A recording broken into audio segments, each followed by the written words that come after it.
Welcome to the deep dive. There's this universal human experience, right? That little knot in your stomach when you think about failure. It's the dreaded F word in our lives, isn't it? The mere mention of it can instantly trigger fear, anxiety, self-doubt, that gut-wrenching feeling that we've missed the mark, or worse, are the mark of something fundamentally wrong. Yeah, it's powerful. It's a powerful, often paralyzing concept that shapes so much of how we approach new challenges, navigate relationships, even just tackle our day-to-day tasks. And, from a certain perspective, that reaction makes perfect sense. For so long, our society has framed failure as an endpoint, a definitive judgment, a glaring flaw in our inherent ability or character. Right, like a final grade. Exactly. We're taught to strive for certainty, for predictability, and to avoid the unknown and the unpleasant at all costs. Yeah. This deeply ingrained fear of making mistakes becomes incredibly powerful, shaping our every move. Exactly. But what if we could radically rethink that? What if failure wasn't an endpoint or a flaw, but something else entirely? Could it be a catalyst? An unexpected guide? A different way to look at it. Our mission in this deep dive is to explore exactly that. To move beyond the traditional limiting definition of failure.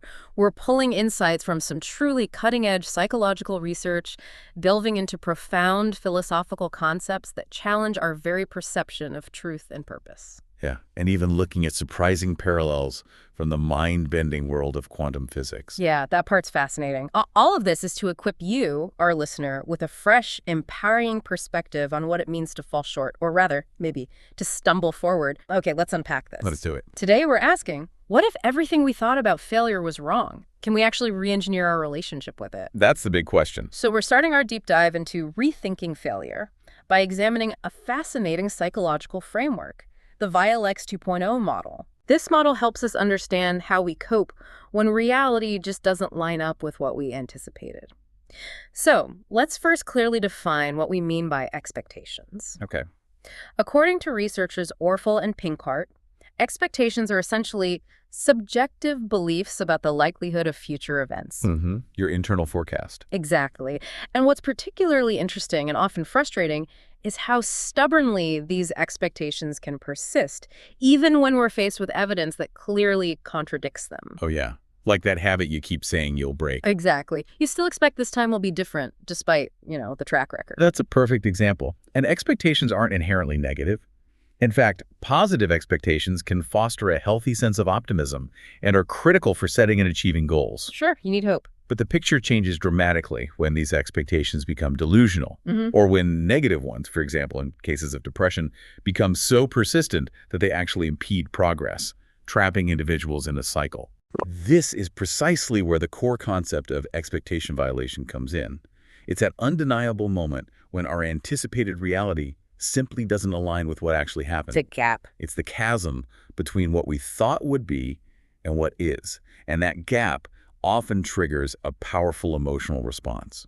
And when that uncomfortable gap appears, what do our minds typically do to cope? Are there common strategies people employ when reality doesn't quite match their expectations? That's where the VILX 2.0 model comes in. It's a fantastic interdisciplinary framework drawing insights from clinical, social, educational, and developmental psychology. So pulling from lots of fields. Exactly. And it categorizes our coping strategies into three main approaches: assimilation, immunization, and accommodation.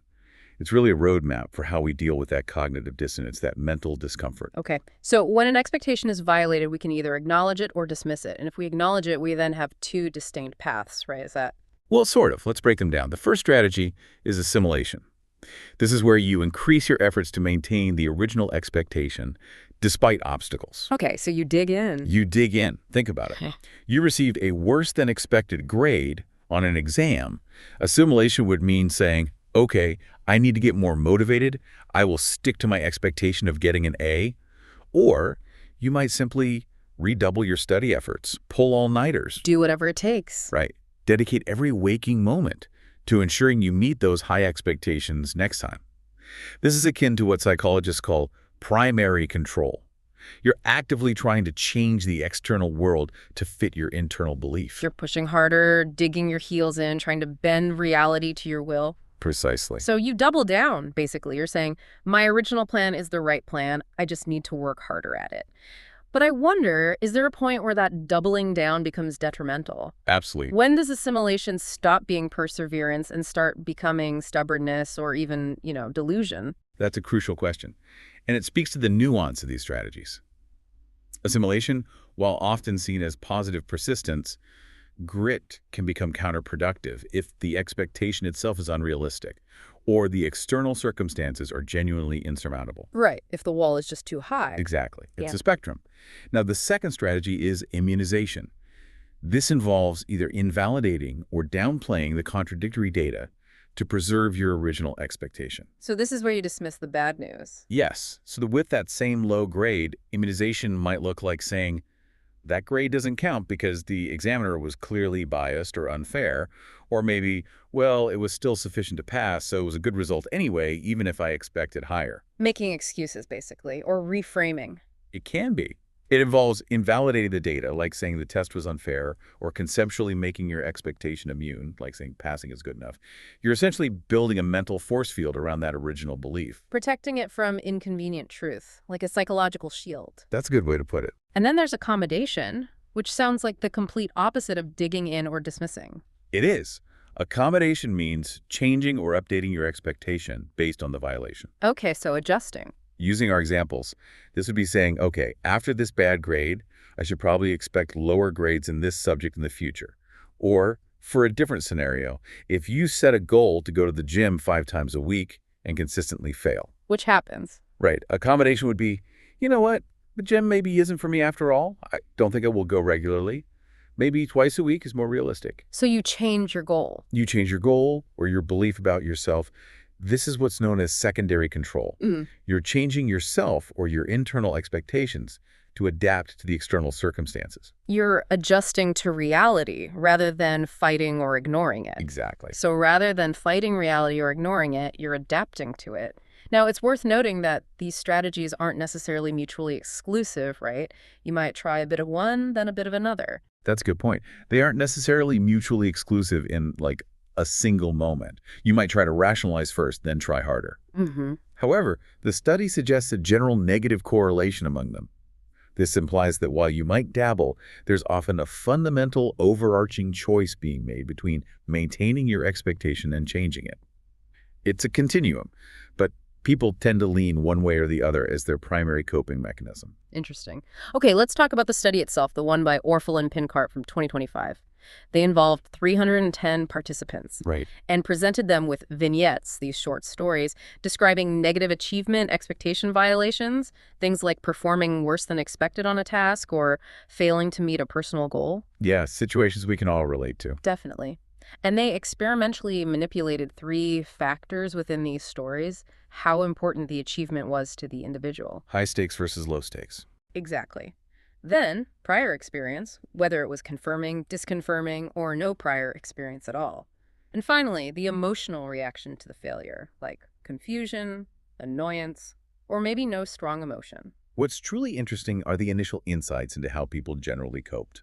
Overall, assimilation trying harder was the most favored strategy. Really?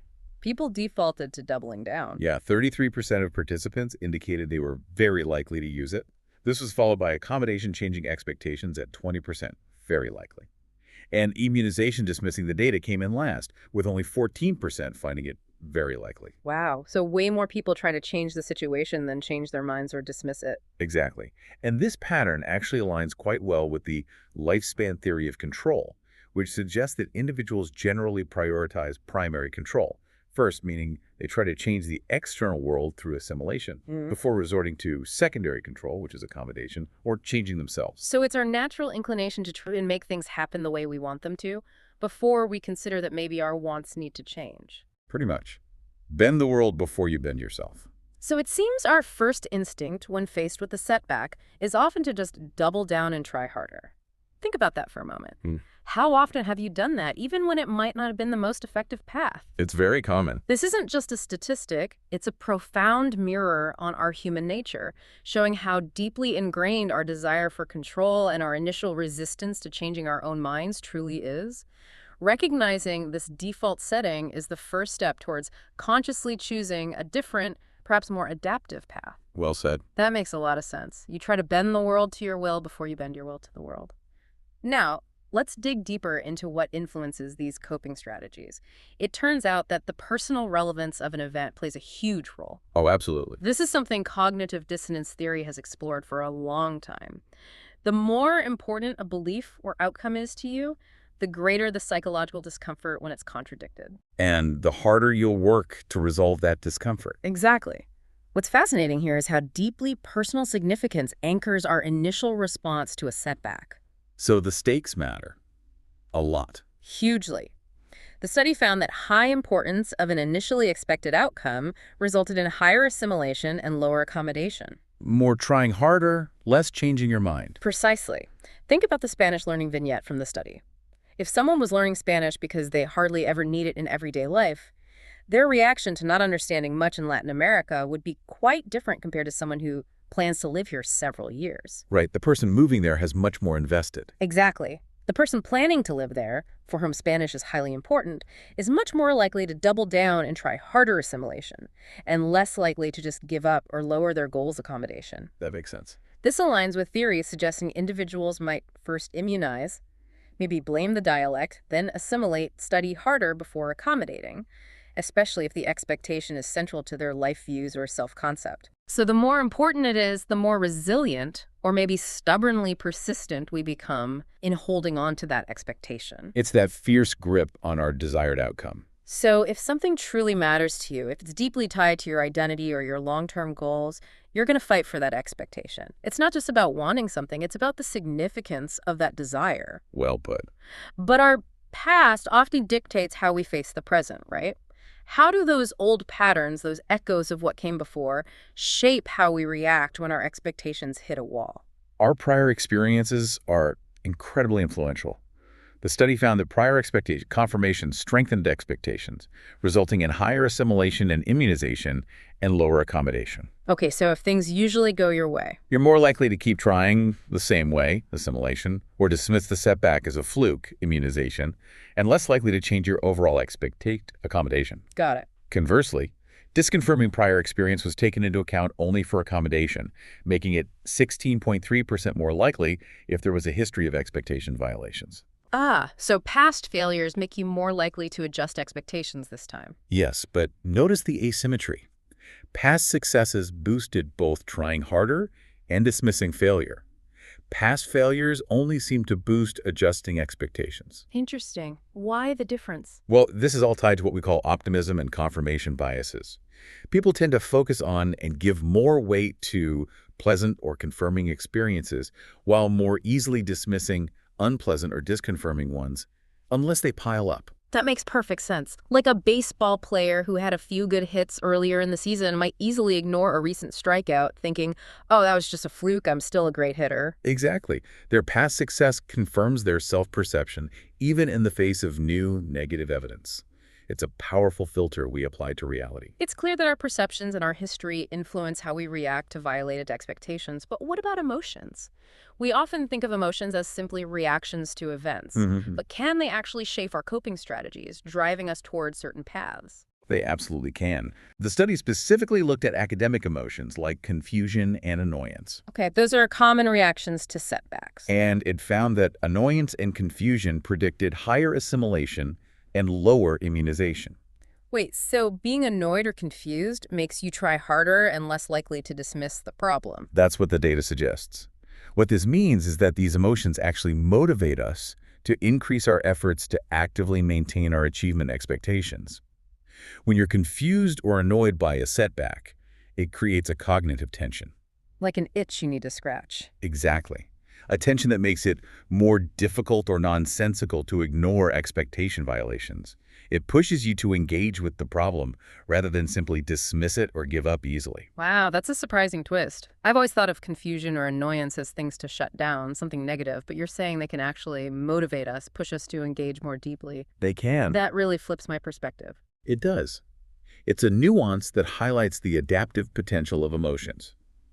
We distinguish between epistemic emotions, like confusion or curiosity, which are primarily about knowledge and understanding. Figuring things out. Right. And achievement emotions, like annoyance or pride, which are related to accomplishments. Both relate to monitoring learning processes.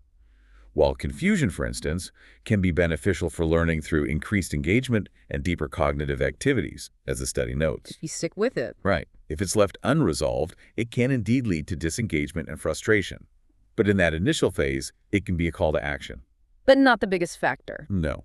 It's also important to note that the study clearly showed the effect of these emotions, while present, was much smaller than the effect of importance. Oh. Importance remains the dominant factor in determining our coping strategy. So, while emotions nudge us, our perception of how much something matters truly steers the ship. Now, let's talk about personality. Is there a trait that makes some people just naturally better at dealing with these ambiguous, uncertain situations where the path forward isn't clear?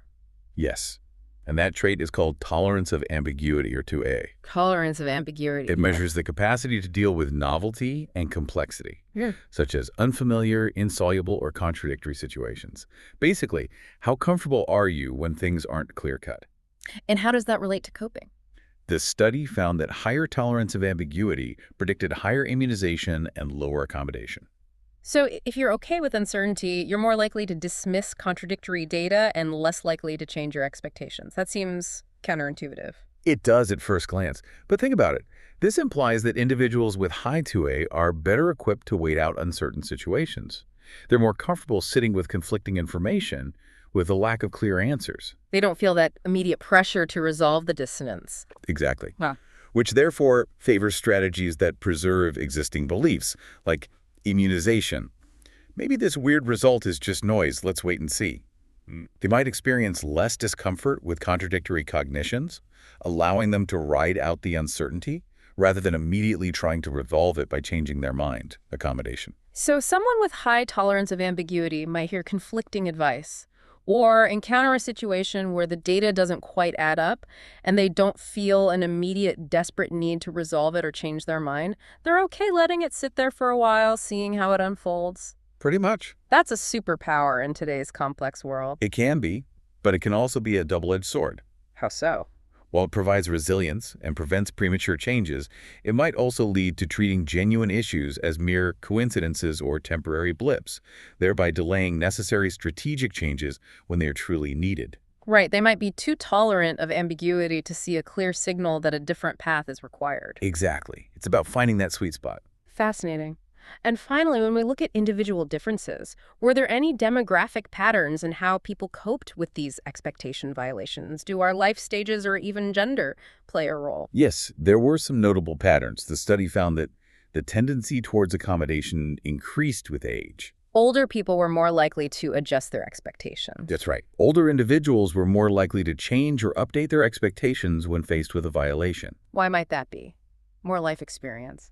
That's likely part of it. It's almost like wisdom teaches us that some battles just aren't worth fighting, or that our energy is better spent elsewhere, right?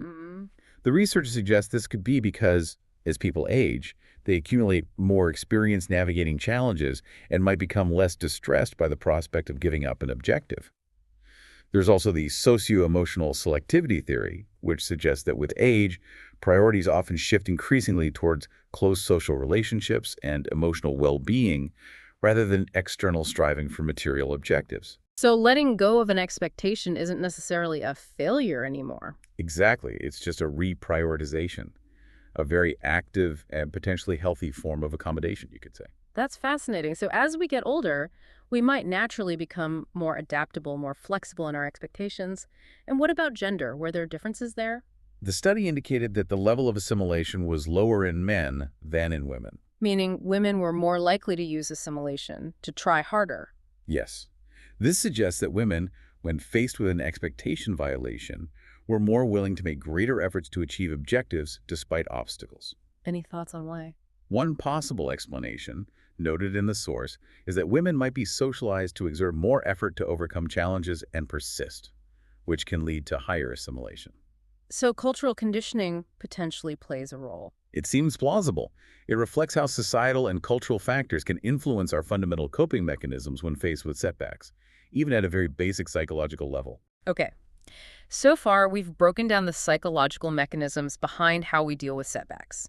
We've seen how our minds default to certain coping strategies, influenced by importance, past experiences, emotions, and even personality traits. Right, the mechanics of it. But now let's zoom out and consider failure from a much broader philosophical standpoint. We're drawing on Raymond Tallis's insightful essay on failing to be a philosopher. Ah, Tallis, yes. It offers a really rich perspective on different kinds of failure, far beyond just objective outcomes or missed grades. It asks us to look at the very way we do life, or maybe do thought. Indeed. Tallis starts by pointing out the most straightforward way of failing to be a philosopher. Simply not to bother being a philosopher in the first place. Just opting out. Right. He observes that the vast majority of people don't engage in rigorous philosophical examination, which actually challenges Socrates' famous claim that the unexamined life is not worth living. He pushes back on Socrates. Gently, yes. Tallis suggests this Socratic view does scant justice to the many people whose lives are not only worth living, but who have coped courageously with being examined by life. Essentially, he's saying that doing philosophy remains a minority pastime, and that's not necessarily a moral failing for the general populace. Most people are living, often heroically in their own right, without needing formal philosophy. That seems to be his point. It's a fair point. Most people aren't sitting around debating existentialism over coffee, but Tallis also talks about failing as a philosopher, even if you are one. Right, failing within the role. He gives some pretty striking historical examples of thinkers of genius who chose to be useful idiots for wicked political regimes. This is where it gets uncomfortable. These are profoundly powerful examples of intellectual and moral failure, showing that brilliance does not equate to wisdom or moral rectitude. He cites Martin Heidegger's association with Nazism. A huge stain on his legacy. Absolutely. And his subsequent chilling refusal to acknowledge the Holocaust or the profound implications of his political choices. Then there's Jean-Paul Sartre's stubborn refusal to acknowledge the horror of the left-wing totalitarian regimes like the Soviet Union and Maoist China. Which is striking given Sartre's focus on freedom and responsibility. Exactly. It stands in stark contrast to Albert Camus's courageous critique of slave camps under the flag of freedom. And more recently, Tallis points to postmodern philosophers whose critique of objective truth might have, perhaps unintentionally, contributed to the emergence of post-truth politics, where facts become subjective. So these aren't failures of intellect necessarily. No. It's crucial to understand these not as political endorsements on our part, but as stark illustrations from Tallis of how even great minds can spectacularly fail in judgment or impact. It demonstrates that intellectual capacity isn't a shield against moral compromise or misguided influence. These are failures not of intellect, but of the application of intellect, or maybe of character. Which brings us to another subtle mode of failure Tallis calls not doing philosophy. He uses a great analogy from the sci-fi comedy Red Dwarf. Arnold Rimmer. Yes. Featuring the character Arnold Rimmer.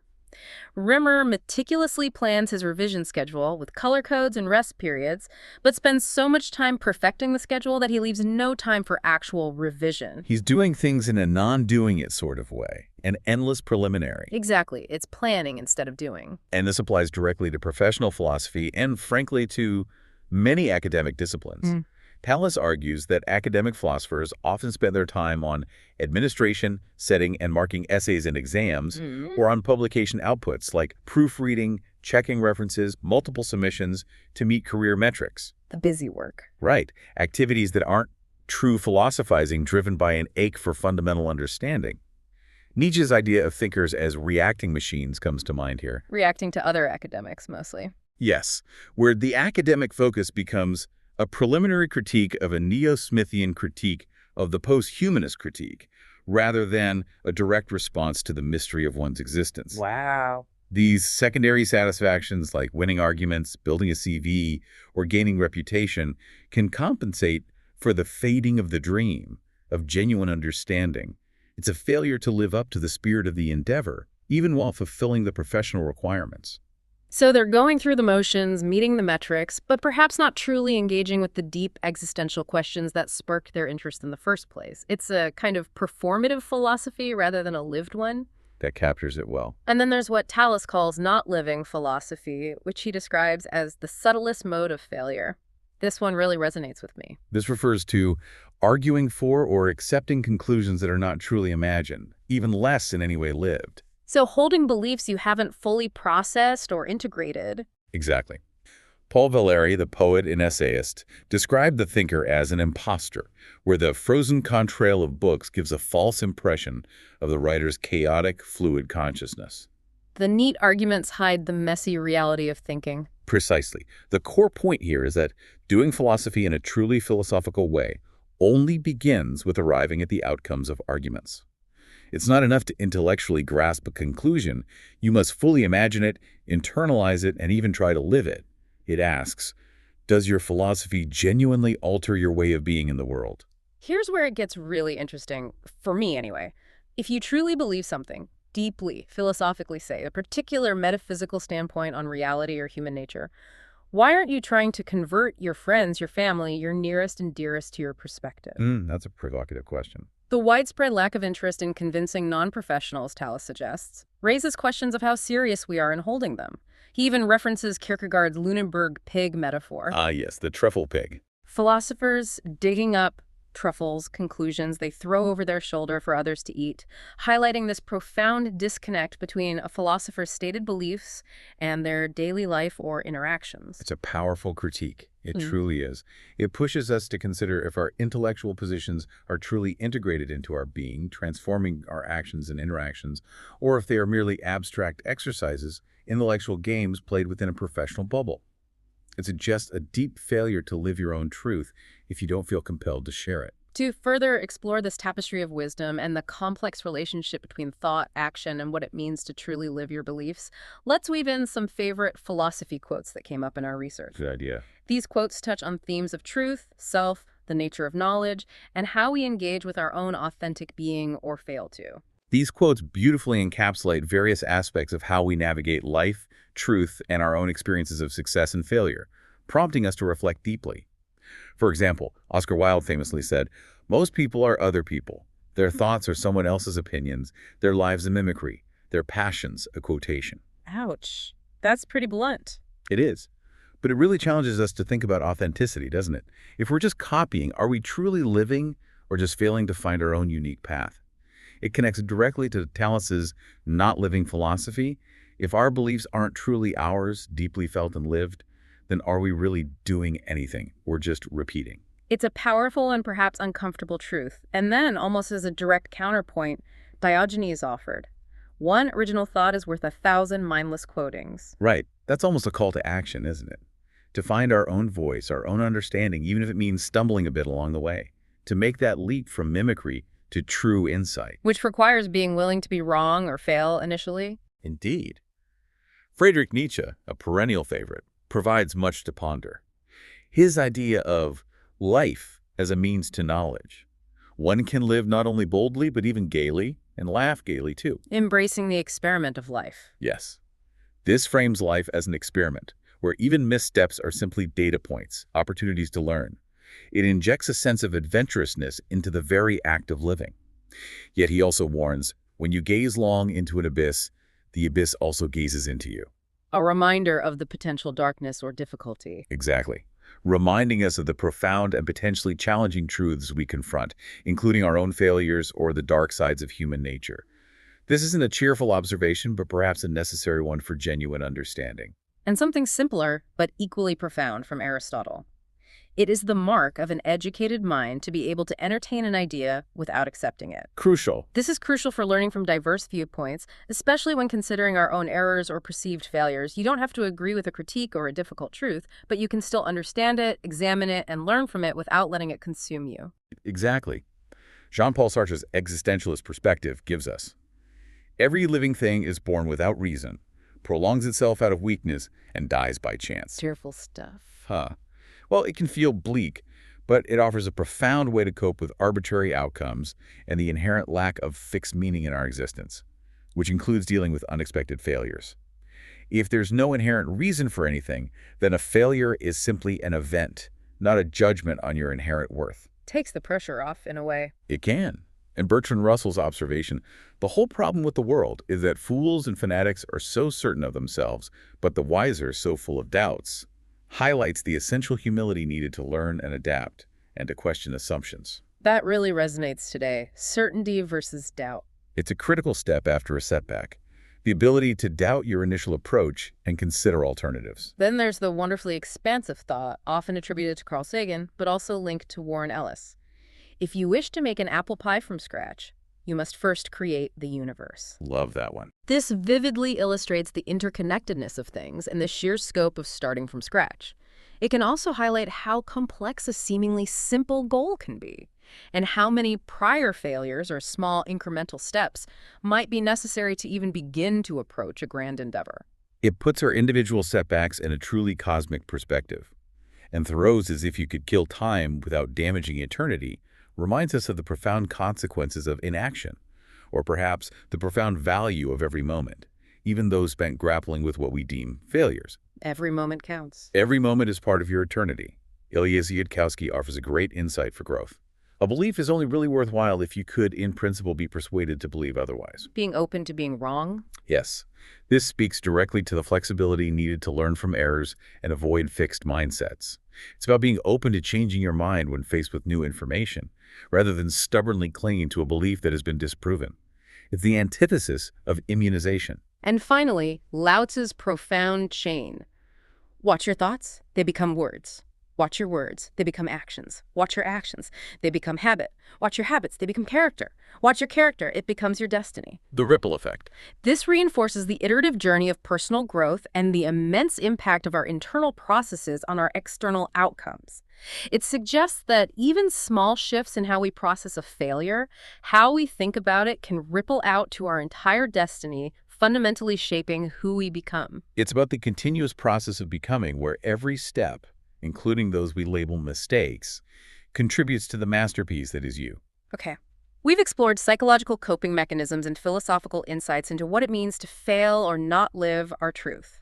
Now let's completely shift our lens and look at failure from a radical new perspective: quantum physics. All right, strap in. Psychotherapist Mel Schwartz, in Rethinking Failure from a Quantum Physics Perspective, introduces this fascinating idea that challenges our most fundamental assumptions about reality itself. This is a profound shift from our traditional classical worldview. Our deep-seated fear of mistakes, our pervasive desire for certainty and predictability, is deeply shaped by what Schwartz calls Newton's science and Descartes' philosophy. The clockwork universe idea. Exactly. This worldview sees the world as a perfect machine. Everything is determined. Everything either works or doesn't. Descartes defined science as certain and evident cognition, meaning we only believe what is perfectly known and beyond any doubt. No room for error there. Pretty much. This rigid either-or thinking leads us to a fixed view of failure. We have made a mistake. We have failed. We are failures. This, Schwartz argues, actively steals us our potential, locking us into rigid self-perceptions based on single events. But what if reality isn't so fixed, so determined, so black and white? That sounds like a very different way to look at the world, one that might fundamentally change how we perceive our own setbacks. It is. Quantum physics shows us an entirely different picture of reality. In the quantum realm, reality exists in a series of probability waves with an infinite number of potential outcomes. Infinite possibilities. Infinite possibilities. Here's the crucial point. As long as we do not know the state of any object, it actually exists in all possible states simultaneously. Like Schrödinger's cat. Exactly.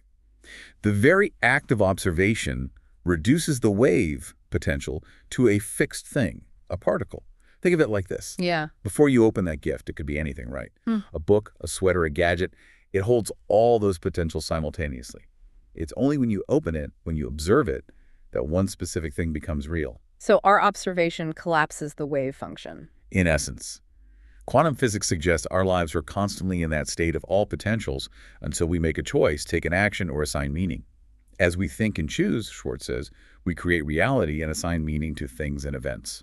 So if reality itself is a field of endless potential until we observe or interact with it, then what does that mean for the concept of failure? Does it even exist in that quantum realm? Well, Mel Schwartz argues that the notion of failure is simply a belief that the mind has created, based on the tendency of the classical worldview to compare and measure. It's just a label we apply. That's his argument. He posits there is really no such thing as a mistake. I would offer that there is really no such thing as failure. These are simply cultural constructs rooted in the either-or thinking that has dominated our perspective. Wow. If we assign a negative connotation to something, if we label an outcome as failure, that's what it will be in our subjective reality. But if we choose to see it as part of a continuous learning process, as one of many possible manifested potentials that provides new And information, it's just data. then we can reap wisdom and deeper understanding from it. It's truly a profound reframe. That's a mind-blowing idea. If failure isn't inherently bad, if it's just a culturally constructed label, then what is the real problem? What's the true impediment to our growth? The real problem, according to Schwartz, is that self-criticism is what kills us, not the mistake itself. Ah, the internal reaction. Yes. He emphasizes the importance of self-forgiveness and actively shifting our conditioning from automatically viewing mistakes as negative fixed judgments. Think about watching a toddler learning to walk. They stumble, they fall over and over again. Yeah, you wouldn't call them a failure. Right. How ridiculous would it be for us to proclaim that he failed, Schwartz writes. He simply hasn't yet mastered the skill of walking. We naturally see it as a beautiful, iterative process of becoming, full of necessary attempts and adjustments. We need to extend that same compassionate perspective to ourselves. Exactly, that same quantum-inspired perspective, seeing the potential in the process, not just judging the single outcome. So if we embrace this quantum perspective, freeing ourselves from the fixed either-or judgment, what are the tangible, real-world benefits of no longer being afraid to fail or make mistakes? There's a profound paradox here. The consequences that we try so hard to avoid may be precisely what we need to experience. The things we fear might be the things we need. Schwartz argues that insights born out of what we call mistakes are necessary for our psychological, emotional, and spiritual growth. What we label as mistakes or failures are not only unparalleled learning opportunities, but they also often open new doors for us that we never would have discovered had we stayed on our perfect, predetermined path. They disrupt things, maybe in a good way. They disrupt our current reality and force us to seek new potentials. Can you give some concrete examples of how this plays out in real life, how these so-called failures transform into blessings? Absolutely. Yeah. Think about a relationship that seemed perfect but ultimately failed. Painful, but common. Right. It might have taught you exactly what you need to understand about yourself, your needs, or your communication style to be truly prepared for the right love in the future. Learning from heartbreak. Or a significant career mistake. That misstep could become precisely the skill you learned to master so well because you were forced to confront it, that you can teach it to others, becoming a stepping stone to your next breakthrough. Turning a weakness into a strength. Exactly. Even financial missteps can reveal limiting beliefs about money that you weren't aware of. And by addressing those core beliefs, you can learn to acquire wealth and manage your resources far more effectively. A public speaking fiasco might motivate you to truly master that skill. Face the fear head on. Leading you to become an admirable and passionate speaker, precisely because you faced your fear and turned it into fuel. So it's about the meaning we assign afterwards. In all these cases, it fundamentally depends on how we choose to view these setbacks. Do we see them as fixed states of being, declaring ourselves failures and giving up? Or do we see them as necessary steps in a continuous growth process, as one potential outcome that now provides crucial data to collapse a new, more beneficial potential into reality? Leading us towards the best version of ourselves. Exactly. Ultimately, we can turn our greatest weakness into a strength and turn our greatest mistake into a blessing. The powerful takeaway is, don't be afraid to fail. Be afraid to not take action. Because the fear itself is the trap. Precisely. Freeing ourselves from this fear, paradoxically, often enables us to make clearer, more sensible, and more courageous decisions. That connects so well with the idea of actively engaging with life rather than being paralyzed by fear. Now, let's tie this all into a framework that's become quite popular in recent years, one that directly addresses how our core beliefs about our abilities dictate our relationship with failure. The mindset matrix of fixed versus growth. Ah, yes, Carol Dweck's work. Very influential. This distinction, highlighted by Mentorloop in our research, is crucial for understanding how our core beliefs about ability influence our entire approach to life. Yes. At its core, a growth mindset is an internal belief that your talents and intelligence are not set in stone. They can be developed and enhanced through hard work, dedication, and a willingness to learn from mistakes. It's about potential and continuous improvement, believing you can get better. Exactly. It sees challenges as opportunities to expand. In stark contrast, a fixed mindset is the belief that your abilities are innate and cannot be changed much, if at all. You've got it or you don't. Pretty much. You're either good at something or you're not, and that's that. This mindset sees challenges as threats to prove what you already are, rather than opportunities to grow. And these fixed mindsets are often misunderstood, right? There are some common myths we really need to debunk because they can be incredibly limiting. Definitely. Let's tackle them one by one. Myth number 1, you are either born with talent or not. The natural talent myth. Right. This is simply not true. While some people may have natural aptitudes, everyone, and I mean everyone, has the profound potential to improve with practice and effort. The concept of deliberate practice, which is highly focused, intentional work on specific areas of improvement. Not just mindless repetition. Exactly. Deliberate practice shows that significant improvements can occur regardless of initial talent levels. Yeah. It's about focused, intentional work over time, not just innate gifts. So it's not about being a natural, it's about putting in the consistent, smart work. What's the next pervasive myth we need to challenge? Myth number 2, failure is a reflection of one's intelligence or ability. This is a big one. It's a really damaging belief, and it's at the heart of our discussion today. In reality, failure is a natural and unavoidable part of the learning process. Can't learn without making mistakes. Think about it. How do you learn anything complex without trying, failing, and adjusting? Those with a fixed mindset develop a crippling fear of failure, precisely because they see it as direct proof of their inherent lack of ability. Which stops them from even trying. Right. It severely limits their willingness to try new things and therefore their growth.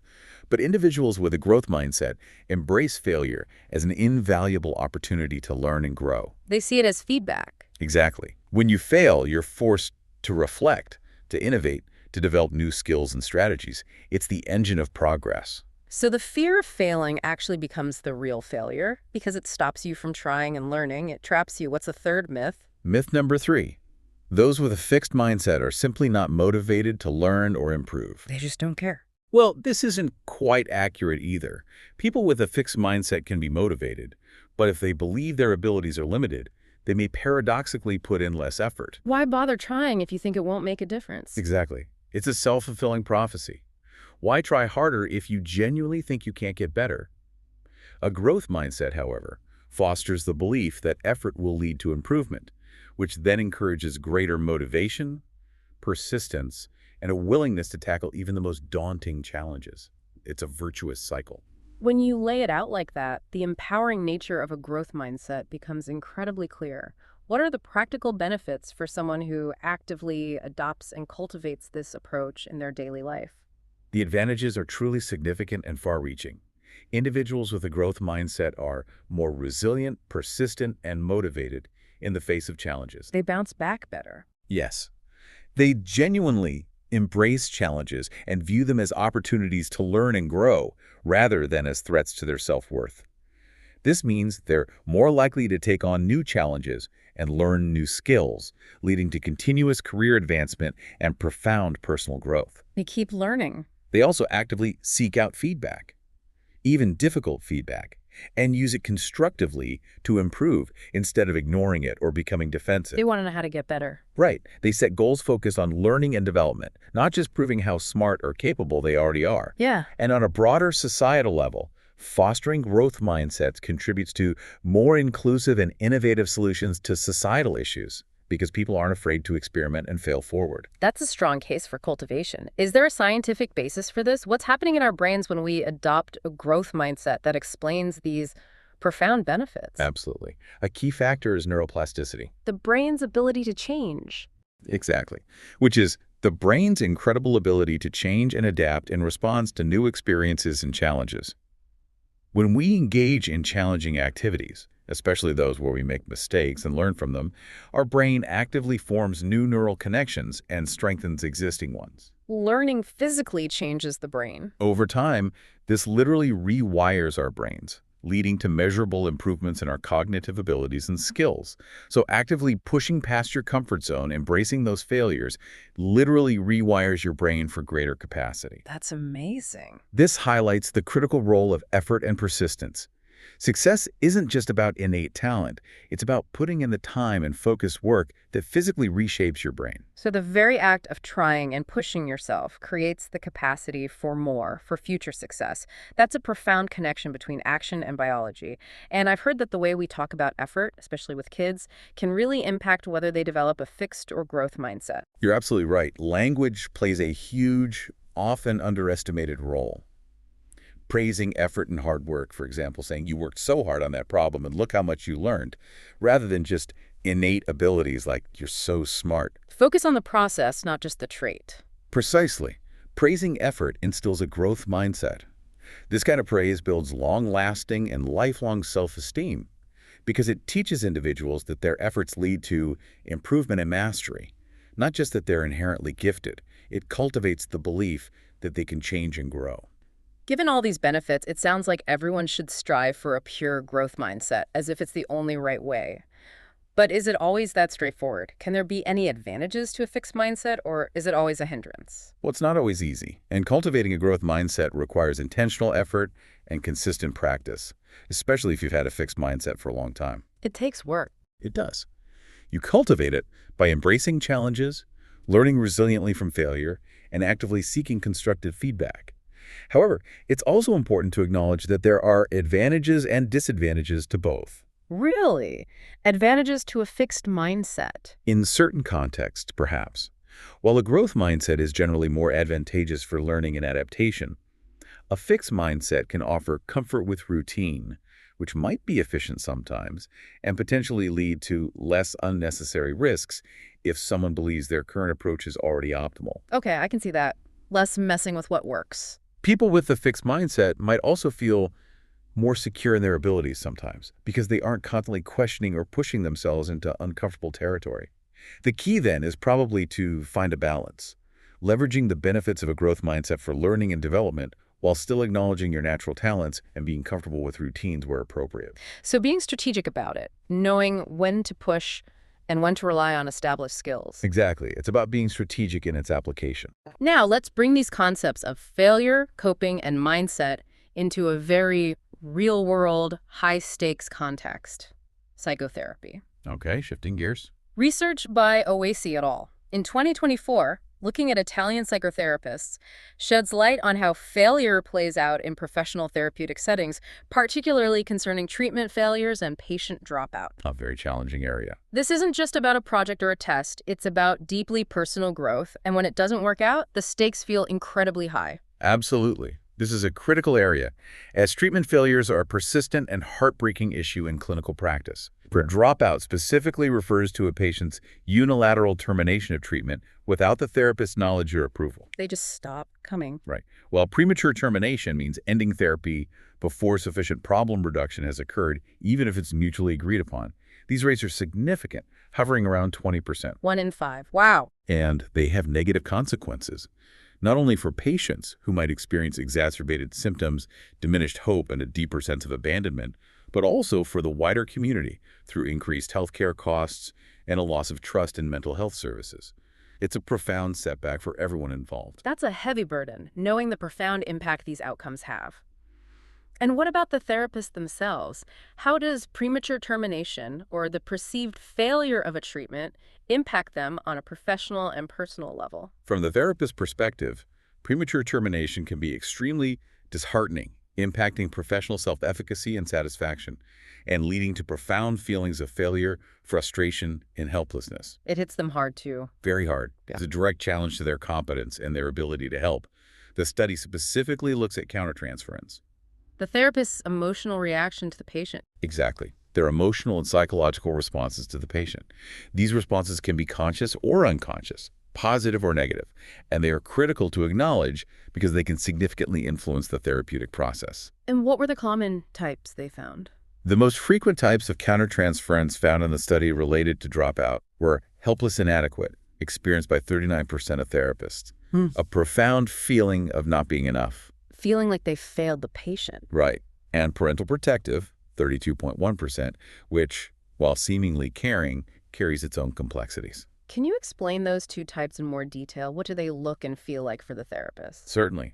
Helpless inadequate refers to feelings of inadequacy, incompetence, hopelessness, and anxiety. These often arise when therapists feel overwhelmed by a patient's issues, particularly those with severe trauma, chronic conditions, or highly resistant patterns. When the problems seem insurmountable. Exactly. It can also stem from the therapist's own unresolved issues or a perceived lack of effective tools in their repertoire. It's that raw feeling of, I just can't help this person, which for a therapist is a deep professional wound. I can imagine. And the parental protective one. Parental protective involves therapists projecting parental instincts onto patients, often in response to perceived vulnerability, helplessness, or neediness. While it might seem caring and can foster a sense of security initially, It can become problematic. it requires careful reflection and supervision to ensure effective therapeutic outcomes, as over-involvement or a blurring of boundaries can actually disrupt the patient's autonomy and long-term growth. It's a delicate balance. You want to care, but not take over. So therapists are profoundly human too, and these emotional responses, these aspects of countertransference, can significantly influence the therapeutic process, for better or worse. What did the study find about the factors that predict dropout from the therapist's point of view? What are the common threads they observe? The study and broader literature identifies several complex interacting factors.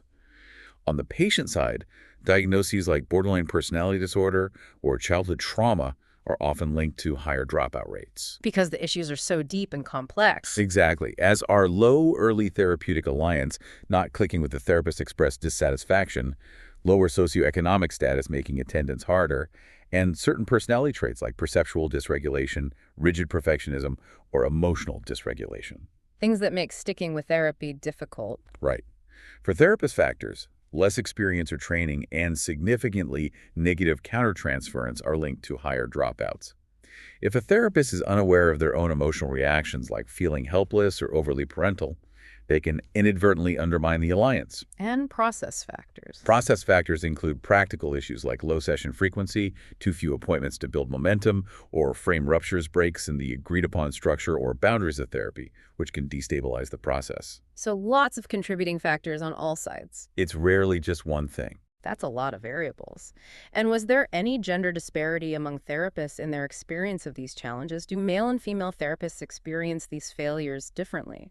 Yes, interestingly, female therapists were found to experience the emotional response of helpless inadequate more frequently compared to their male counterparts. Female therapists felt more helpless or inadequate when patients dropped out. Why might that be? The source suggests this might be linked to women therapists' tendency to use more empathetic and emotionally attuned interventions, which could lead to greater feelings of inadequacy or burden when patients ultimately drop out, despite those efforts. That connection makes them feel the failure more acutely, perhaps. It's a possibility.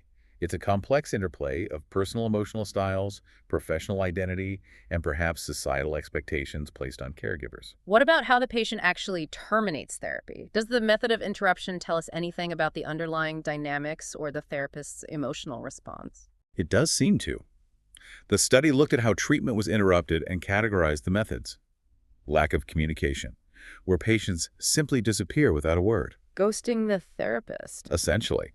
This was linked by therapists to highly negative themes like disappear and silence, suggesting feelings of abandonment and unresolved issues on the therapist's part. Understandable. Direct DVSU communication.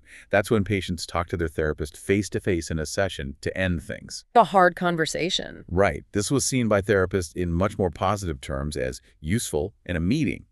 Even if therapy ended, that direct dialogue allowed for closure and understanding. A sense of completion, even if it wasn't the desired outcome. Exactly.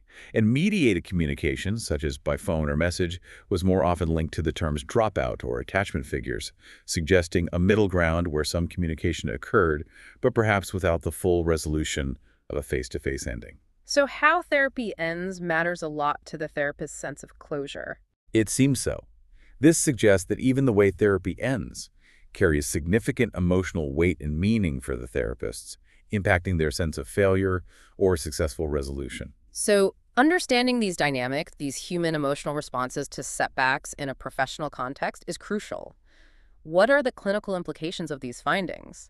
How can therapists use this knowledge to mitigate treatment failures and foster better outcomes? The primary clinical implication is that a therapist's profound awareness of psychotherapist emotional responses is important to limit psychotherapeutic failures. Self-awareness is key. Absolutely. Yeah. Knowing your own emotional landscape, particularly your countertransference patterns, allows you to manage them better and prevent them from inadvertently or unconsciously negatively impacting the therapeutic relationship. So supervision becomes really important. It's essential. The study concludes that supervision and attention to countertransference in psychotherapy are essential strategies for mitigating dropout rates.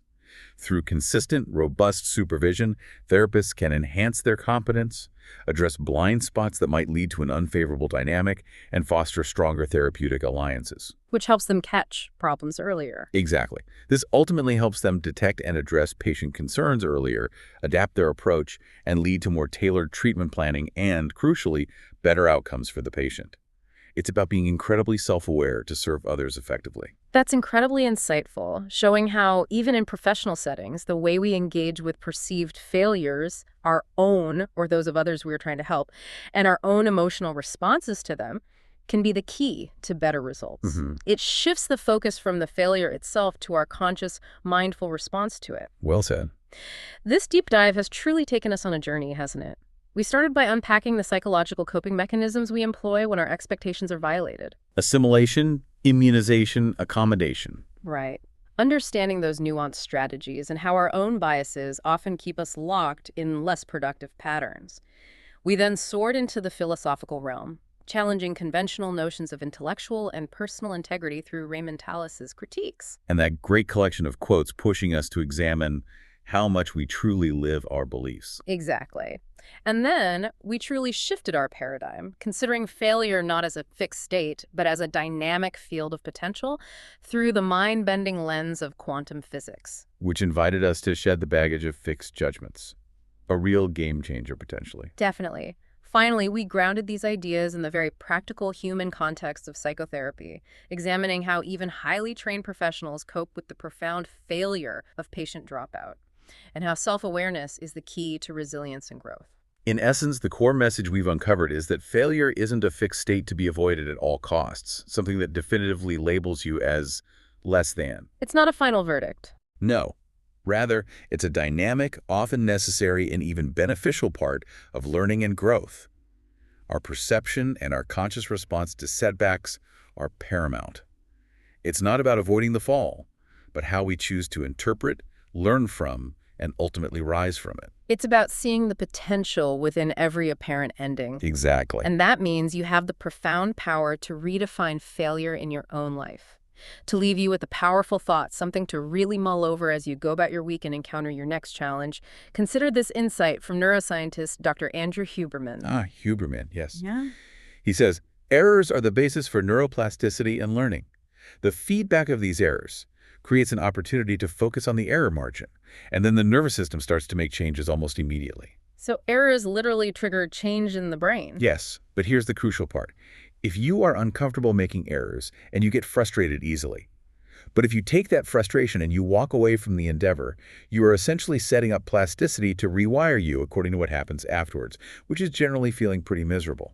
Wow. So walking away when frustrated basically trains your brain to associate trying with feeling miserable. That's the implication. The most important thing for learning isn't just making errors, because we will make them, but staying with the process through frustration, choosing to engage with that discomfort, to allow your nervous system to rewire for success, not for misery. Leaning into the difficulty is where the growth happens. So the next time you encounter what you might instinctively label a failure, ask yourself, will I see this as an endpoint, a definitive judgment of my ability, and retreat?